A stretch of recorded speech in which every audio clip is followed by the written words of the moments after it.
Donc, mais quelques liens d'intérêt qui ne sont pas nécessairement avec ce topo.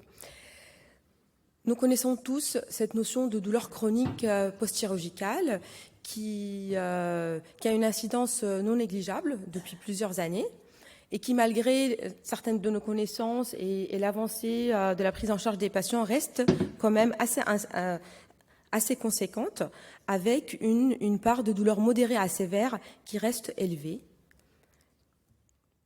Tout au long du parcours du patient en périopératoire, nous avons plusieurs moments clés de ce parcours où notre place est super importante, que ce soit du préopératoire, que ce soit pendant la chirurgie elle-même, en post-opératoire, dans la gestion de la douleur aiguë, et à tous ces moments-là, juste avant que la douleur ne s'installe et qu'elle ne se chronicise, nécessairement au moment aussi de ces douleurs persistantes qu'on appelle aussi douleurs transitionnelles, douleurs intermédiaires. Donc la place de l'anesthésiste dans cette douleur persistante commence aussi par la prévention de cette douleur persistante. Nous savons depuis des années qu'il y a des facteurs de risque de chronicisation de la douleur, que j'imagine la majorité de vous connaissent. Il y a des facteurs liés aux patients, comme on l'a évoqué tout à l'heure, certains facteurs génétiques, des facteurs liés aussi à la chirurgie, certains types de chirurgie. Mais dans les facteurs patients, nous avons essentiellement la présence d'une douleur chronique préopératoire, que ce soit aussi chirurgicale ou ailleurs, la présence de prise d'opioïdes au long cours aussi, et certaines caractéristiques de vulnérabilité psychologique de nos patients, qui sont la présence de catastrophisme, d'anxiété, de dépression préopératoire. Je fais un petit clin d'œil à ce livre blanc. Je ne sais pas si vous le connaissez, c'est un livre, un travail complet qui a été fait et publié récemment en collaboration SPHAR-SFETD et qui reprend cette douleur post-chirurgicale et sa prise en charge et sa chronicisation et que vous pouvez télécharger de façon gratuite au niveau du site de la SPHAR ou de la SFETD. Donc je vous encourage de le faire. Un petit rappel sur cette prise d'opioïdes préopératoire dont Chapman avait parlé depuis tant d'années, avec des trajectoires douloureuses qui sont vraiment conséquentes pour la douleur post-chirurgicale. Si on revoit les courbes de gauche qui montrent l'évolution de la douleur post-opératoire, chez les patients de droite qui sont sous opioïdes au long cours, nous voyons que même au 14-15e jour, la douleur, elle persiste élevée par rapport, et elle est aussi intense qu'une douleur à J1 post-opératoire. Un petit clin d'œil aussi sur cette vulnérabilité psychologique qu'on peut détecter dès la consultation d'anesthésie. Nous pouvons utiliser ce petit score de Kessler où nous pouvons demander à nos patients combien de fois ils se sont sentis nerveux, désespérés, agités, déprimés, découragés, voire inutiles. Et si vraiment notre score est en faveur d'une vulnérabilité psychologique, nous pouvons, quand bien sûr on a on va dire ce luxe peut-être, de proposer aux patients une prise en charge et un accompagnement psychologique préopératoire avec nos psychologues, autour de travail, autour de thérapie cognitivo-comportementale, d'hypnose, etc. Nous, au sein de notre équipe, je partage notre expérience à l'hôpital de Garches, nous avons mis en place un tampon, voilà, peut-être que vous l'avez déjà vu, vulnérabilité et douleur, que dès la consultation d'anesthésie, tout en ayant détecté tous ces facteurs de risque déjà cités des patients, nous le mettons sur notre dossier et ça fait une sorte de sensibilisation de toute l'équipe à la prise en charge plus adaptée et plus particulière de ces patients, dès le péropératoire, le post-opératoire aussi, et ces patients qu'on va suivre en post-opératoire de façon particulière, afin de prendre en charge cette douleur intense post-chirurgicale si elle existe, et de prévenir la chronicisation. Donc ce rôle de prévention de nous en tant qu'anesthésistes est aussi péropératoire. Dans ces dernières années, l'OFA et le non-opioïde a pris beaucoup d'ampleur dans certaines études et tout ça. Mais j'ai trouvé cette nouvelle étude qui est très, très intéressante, qui est récente dans le JAMA, où ils ont repris les patients opérés et les utilisations d'opioïdes péropératoires, que ce soit le fentanyl ou l'hydromorphone. Et ces patients-là, selon leur utilisation d'opioïdes, avaient moins de douleurs en SSPI, moins d'intensité douloureuse en salle de réveil, et aussi moins de consommation d'opioïdes dans les premiers 24 heures et moins de consommation totale lors de l'hospitalisation. Et pour aller plus loin aussi, ils ont suivi aussi ces patients au long cours et ils ont trouvé que les doses d'opioïdes péropératoires étaient associées à moins de douleurs à 3 mois et moins d'opioïdes au long cours à 30 jours, 80 jours et 180 jours. Ce qui veut dire que la place de ces opioïdes en péropératoire est à reconsidérer, à réfléchir. Et ce n'est pas parce que les patients qui sont sous opioïdes au long cours ont une sensibilisation centrale et ils sont plus vulnérables qu'une utilisation d'opioïdes péropératoires n'est pas nécessaire et qu'il faut abandonner. J'arrive à la place de l'ALR et puis un petit clin d'œil à Philippe pour tout à l'heure. Je parle là de l'ALR les types d'ALR qui sont confirmés et pas ceux qui sont un peu en discussion sur leur efficacité. Donc l'ALR peut aussi prévenir la chronicisation de la douleur, comme dans cette méta-analyse menée par Valeria Martinez, qui se sont intéressés au bloc paravertébral en chirurgie de cancer du sein. Cette utilisation de ce bloc a permis une diminution de la présence de douleurs neuropathiques post-chirurgicales à 6 mois. Qu'en est-il de la prolongation de cette ALR? Et puis, de plus en plus, avec la RAC, avec la mobilisation très rapide post-chirurgicale, nous nous trouvons en train de proposer de moins en moins ces cathéters périnerveux à nos patients. Dans cette étude qui s'est intéressée au PTG, avec des patients partagés en 3 groupes, un sans ALR, un avec des single shots et un avec des cathéters périnerveux pendant 48 à 72 heures, nous retrouvons certes une amélioration de la douleur post-chirurgicale, mais aussi une diminution de la douleur intense à 1 mois post-chirurgie. Si on revoit toute cette étude, on sait que, oui, à 6 mois, il n'y a pas vraiment de différence entre ces groupes, mais ceci nous oriente un peu à pouvoir peut-être proposer à nos patients qui sont vulnérables, peut-être cette prolongation d'ALR, afin d'adapter une meilleure analgésie périopératoire aux patients vulnérables et aux patients qui vont venir avoir une douleur plus intense en post-opératoire. Nous connaissons maintenant la place de certains traitements anti-hyperalgésiques, comme la kétamine, que nous proposons selon les recommandations de l'ASFAR péropératoire afin de prévenir l'hyperalgésie et la chronisation de la douleur.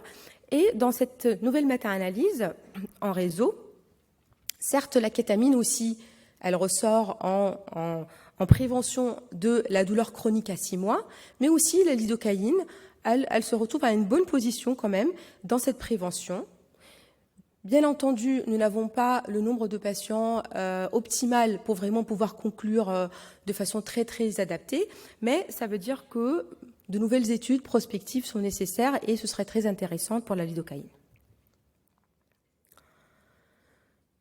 En ayant vu notre place en préopératoire, en péropératoire, qu'en est-il du post-opératoire ? Et comme l'a dit plein de voix Valeria tout à l'heure, quand le patient a plus mal qu'il ne le faut, qu'est-ce qu'on peut faire? Qu'est-ce qui se passe aussi? Donc, nous pouvons en fait nous intéresser non seulement juste à un chiffre douloureux en post-opératoire le premier jour, mais c'est la trajectoire douloureuse, c'est la douleur que ces patients-là vont avoir sur les différents jours en post-opératoire qui est très intéressante aussi. Et comme dans cette étude de Patricia Lavandone sur les PTG, les trajectoires qui sont élevées en post-opératoire, sur les 8 à 9 jours en post-opératoire, étaient corrélées à une persistance de ces douleurs et à une chronicisation aussi de la douleur. Une trajectoire un peu élevée est intéressante aussi, mais aussi cette pente de résolution, c'est-à-dire combien cette douleur s'améliore avec le temps, est très importante. Et plus cette pente elle est faible, plus aussi elle est corrélée à une douleur persistante dans le temps. Une notion aussi de temps passé avec une douleur sévère, comme dans cette étude européenne menée par Dominique Fletcher, qui se sont intéressés à voir aussi les patients qui ont soit tous des douleurs sévères en post-opératoire, mais comme on le voit un peu à gauche de ce schéma, les patients qui sont passés pendant que 20% de leur temps avec ces douleurs sévères n'ont pas la même incidence et le même risque de chronicisation que ceux qui ont passé 80%, voire 90% de temps avec cette douleur intense. Qu'est-ce qu'on peut aussi à quoi on peut être sensibilisé en post-opératoire? À certaines aussi caractéristiques des douleurs, c'est-à-dire les caractéristiques neuropathiques. Un patient qui décrit dès le post-opératoire des brûlures, des décharges électriques sur soit la zone chirurgicale, soit le territoire du nerf innervé par la zone. Et aussi un facteur de risque de persistance de cette douleur neuropathique à 1 mois, voire à 3 mois, et de chronicisation de la douleur. D'autre part aussi, dans cette étude qui s'est intéressée à la chirurgie de prélèvement de crête, une présence de douleur neuropathique, mais très précoce dès la salle de réveil, ça veut dire le score DN4 a été fait de façon très précoce, et s'il était positif, il était en faveur d'une persistance de cette douleur neuropathique à 1 mois et à 3 mois. Donc, nous avons plusieurs outils, plusieurs éléments plutôt, qui nous sensibilisent à ces patients qui pourraient avoir une douleur persistante, qui est l'intensité de la douleur qui reste intense et dans la durée, et les composantes neuropathiques. Donc, tout ceci doit nous alerter en post-opératoire pour prendre en charge de façon très rapide avant que la neuroplasticité ne s'installe et que les modifications du système nerveux périphérique et central, comme l'a bien décrit Valéria tout à l'heure, ne s'installent. Et d'autre part, que peut-on faire en plus? On peut aussi éduquer notre patient. On peut l'informer de cette notion de douleur chronique post-chirurgicale, mais on le fait très très peu, malheureusement. Et comme dans cette étude où ils avaient demandé aux patients est-ce qu'ils étaient au courant, il n'y a que 20% des patients qui étaient au courant, et en majorité, ils étaient informés par leur chirurgien. Donc au sein du comité douleur de l'ASFAR, nous travaillons aussi sur une fiche d'information du patient de cette présence de douleur chronique post-chirurgicale. Alors, une fois, cette douleur, elle persiste, elle est là de façon continue pendant plusieurs semaines, voire plusieurs mois. Que peut-on proposer à nos patients? Je donne un exemple de ma pratique quotidienne. Cette dame de 75 ans qui a été opérée de prothèse totale de hanche par voie antérieure, avec une cicatrice qui passe à côté du nerf cutané latéral, elle se plaignait de douleurs post-opératoires importantes. Nous avons été adapter ces analgésies périopératoires avec une analgésie multimodale qui a permis de stabiliser un peu ses douleurs, certes, mais elle décrivait quand même des composantes neuropathiques dans le territoire du nerf cutané latéral à type de brûlure.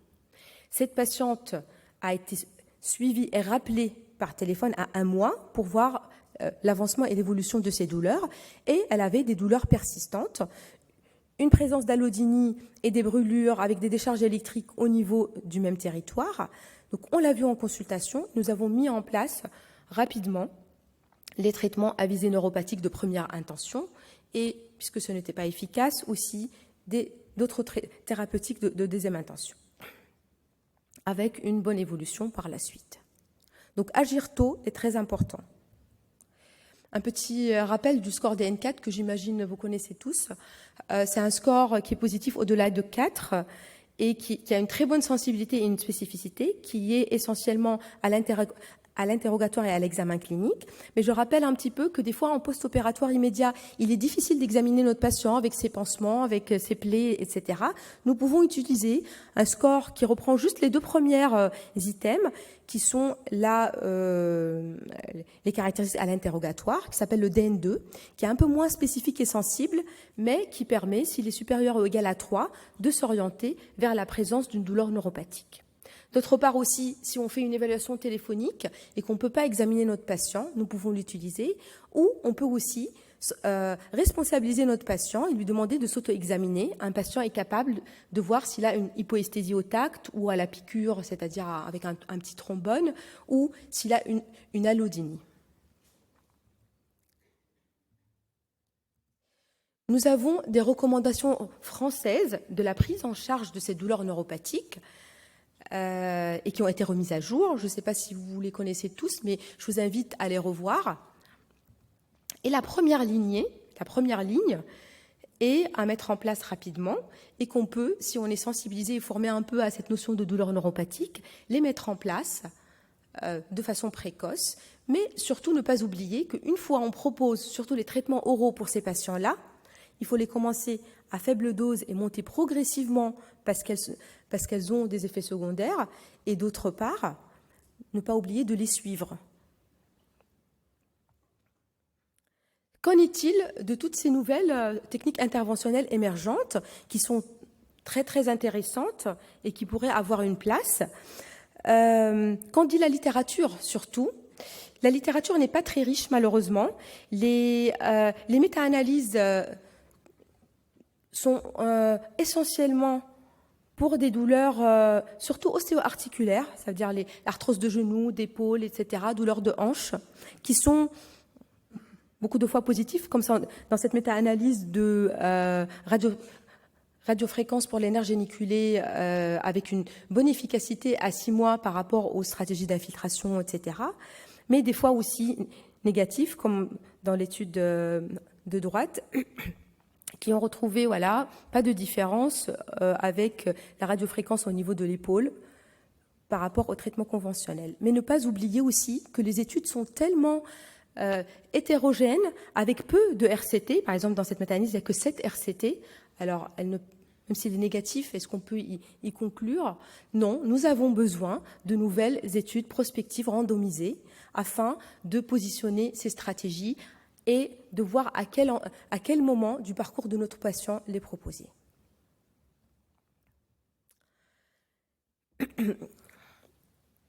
Et quand cette douleur persiste, et quand, comme on a vu tout à l'heure, toutes ces modifications au niveau physiopathologie de la douleur, tout ce qui s'installe, tout ce qui se modifie au niveau des neurones, des cellules gliales, etc. D'autre part, il se passe aussi des choses au niveau psychisme et social de notre patient. Ça veut dire une douleur qui s'installe pendant plusieurs semaines, voire plusieurs mois. On ne peut plus la prendre en charge comme une douleur aiguë post-chirurgicale simple en se concentrant juste sur le thérapeutique médicamenteux, médical, de gestes, etc. Nous devons prendre en considération le modèle biopsychosocial de nos patients, tout en prenant en considération les différentes composantes de la douleur, et ceci au sein d'une équipe multidisciplinaire. Au sein de notre équipe à Garches, au sein de CETD, nous nous occupons depuis des années de cette douleur neuropathique et de cette douleur chronique post-chirurgicale. Mais récemment, nous avons mis en place un parcours patient avec une unité spécifique afin de pouvoir prendre en charge de façon multidisciplinaire. C'est une équipe faite de 4 médecins, mais qui sont anesthésistes et aussi formés en douleur chronique, d'une infirmière, d'une psychologue, de kiné aussi, parce qu'il faut absolument remettre nos patients en mouvement et lutter contre la kinésiophobie, afin de pouvoir prendre en charge cette douleur aiguë persistante et de prévenir la chronicisation de la douleur. Je partage avec vous notre photo d'équipe. Et pour finir, depuis très longtemps, même sur ce papier de 1978, on s'est rendu compte que cette douleur qui s'installe et qui se chronicise va être très complexe à prendre en charge, et qu'il faut aussi prendre en charge le côté émotionnel, psychologique et bien d'autres facteurs. Donc pour conclure, la place de l'anesthésiste dans cette douleur persistante est primordiale, et c'est aussi dans le temps et dans l'espace. Dans le temps, on n'est plus juste au moment de la chirurgie et de la consultation d'anesthésie et des 48 heures post-chirurgicales, mais au-delà de tout ça, et dans l'espace en dehors de notre bloc opératoire. La prise en charge commence par la prévention, par un dépistage précoce, par une prise en charge bien adaptée et aussi au sein d'une prise en charge aussi multidisciplinaire qui prend en considération le modèle biopsychosocial de nos patients.